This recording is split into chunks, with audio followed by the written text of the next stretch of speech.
जय माता दी दोस्तों। आपका अपने चैनल भक्ति सरोवर में हार्दिक स्वागत है। आज मैं आपको सुनाने जा रही हूँ ध्यानु भक्त और अकबर की एक घटना।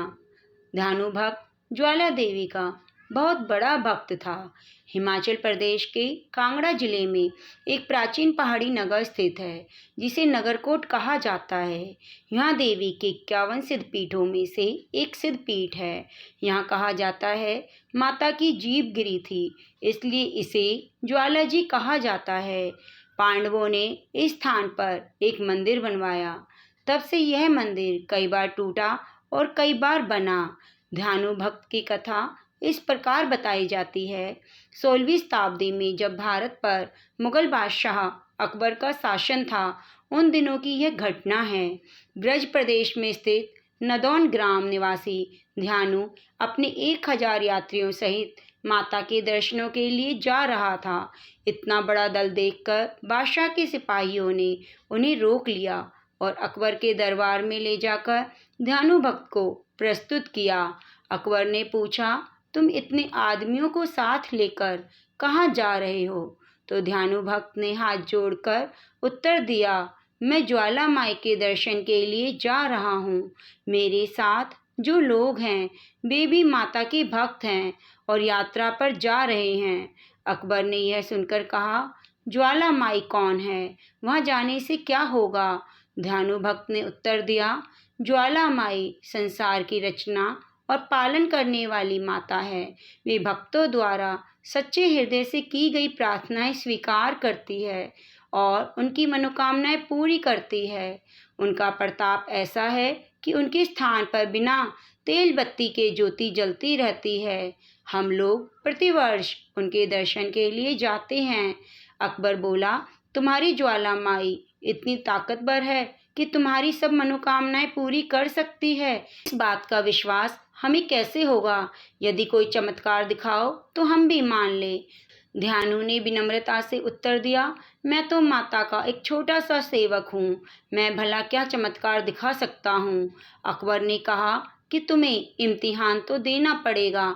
हम तुम्हारे घोड़े की गर्दन अलग किए देते हैं। तुम अपनी देवी से कहकर उसे दोबारा जिंदा करवा लेना। इस प्रकार घोड़े की गर्दन काट दी गई।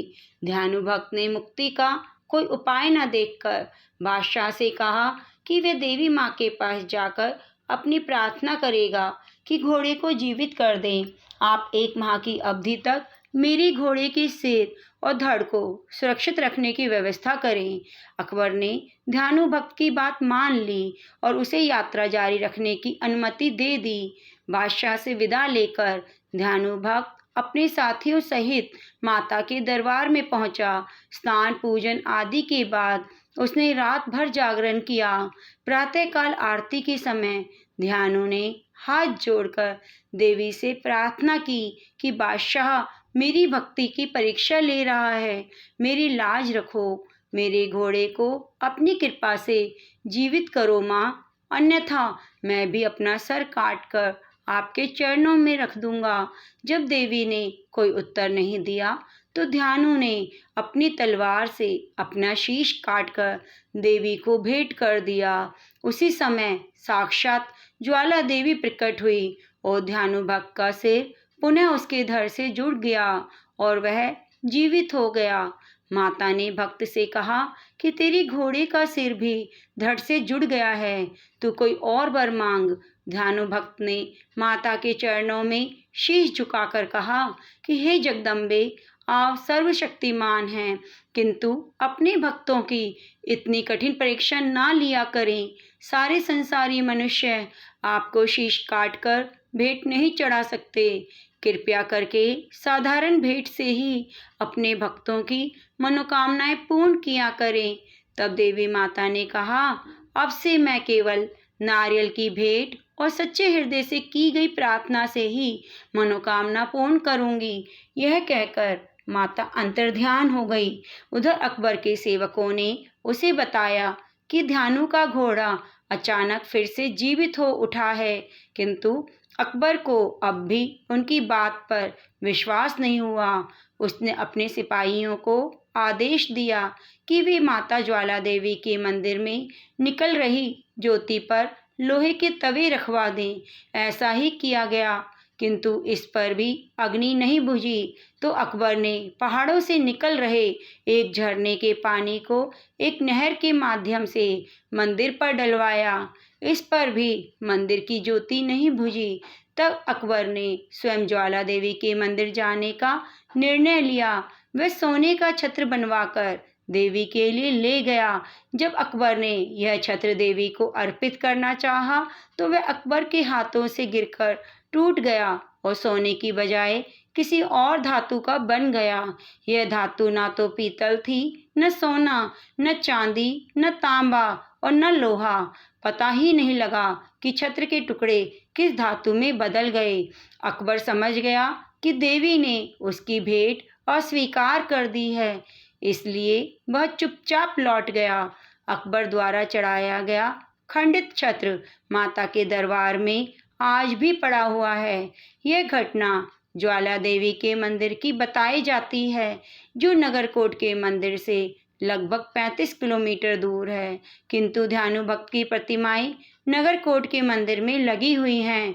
कुछ स्थानों पर नगरकोट मंदिर और ज्वाला देवी के मंदिर को एक ही माना जाता है। हो सकता है कि ध्यानु द्वारा देवी को शीश अर्पित करने की घटना नगरकोट वाले मंदिर में हुई हो।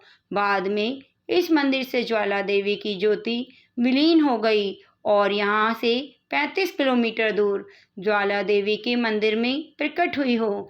यह संभव है कि ये दोनों पौराणिक काल के मंदिर आरंभ से ही अलग रहे हों और ध्यानु भक्त की घटना नगरकोट के मंदिर में घटित हुई हो और उसकी कथा के साथ अकबर के साथ ज्वाला देवी के मंदिर में हुई घटना को जोड़ दिया गया हो।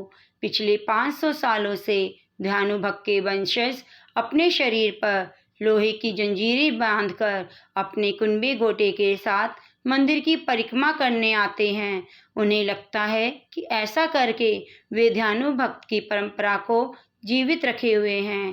प्यारे दोस्तों, यह थी ध्यानु भक्त और अकबर की कहानी। आशा करती हूँ आपको कहानी पसंद आई होगी। यह कहानी शास्त्रों में वर्णित है, वही मैंने आपको बताई है, जिसके विषय में बहुत कुछ मान्यताएं हैं। आप मेरे चैनल को शेयर कीजिए, सब्सक्राइब कीजिए और बेल आइकन को दबाना ना भूलें, जिससे आगे आने वाली वीडियो की नोटिफिकेशन आपको मिल सके। और वीडियो को अगर आपको पसंद आती है तो लाइक ज़रूर कीजिए। धन्यवाद।